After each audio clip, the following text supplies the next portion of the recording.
од работниците. Со музика, транспаренти и свирежи под мотото "Ние работниците", синдикатите традиционално маршираа од ССМ до владата. Почитување на колективните договори, минималец од 450 евра, враќање на трошоците за храна и превоз се главните барања од годинашниот протест.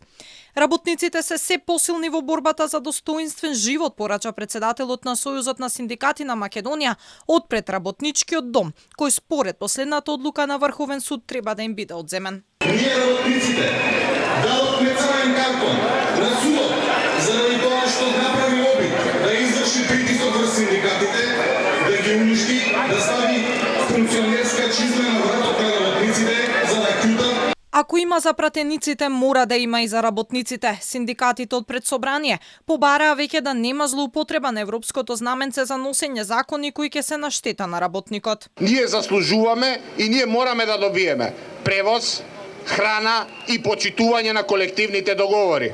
Зарем работникот не заслужува да му биде платен превозот како на господата позади што седат? Само нивните ли автомобили трошат горива?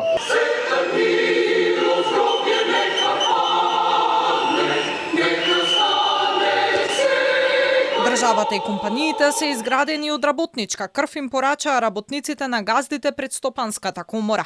Бараат повисоки плати и почитување на работничките права во приватниот сектор. Лопови!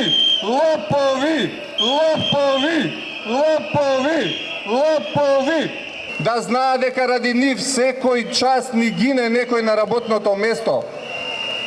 Да знаат дека младите не може да се одлучат за семејство со тие договори на определено време и договори на дело. Да знаат дека ни го украдоа правото на пауза на дневен, неделен и месечен одмор. Да знаат дека не се живее со 22.500.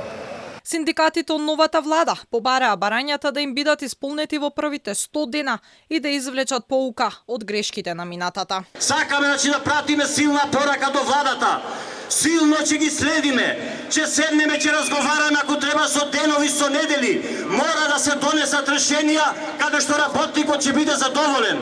Задоволен работник, задоволно семејство, задоволни градови, задоволни општини, задоволна држава. Нашите барања во првите 100 денови од новата влада, првите 100 денови поради тоа што ние повеќе немаме време за чекање, поради тоа што се повеќе и повеќе наши колешки и колеги заминуваат од државата, се да се зголемат платите, особено да се зголеми минималната плата веднаш на најмалку 450 евра, поради тоа што секаде во регионот истата изнесува толку, а нивните лаги дека доколку се зголемат платите, ќе пропаднат бизнисите, ќе пропадне државата, изминатите неколку години се покажаа за лажни и на таков начин успеавме да се избориме за зголемување на платите. 1 мај се одбележува во чест на жртвите од пред 138 години кои настрадале на штрајкот кој се одржал во Чикаго со цел воведување на работно време од 8 часа.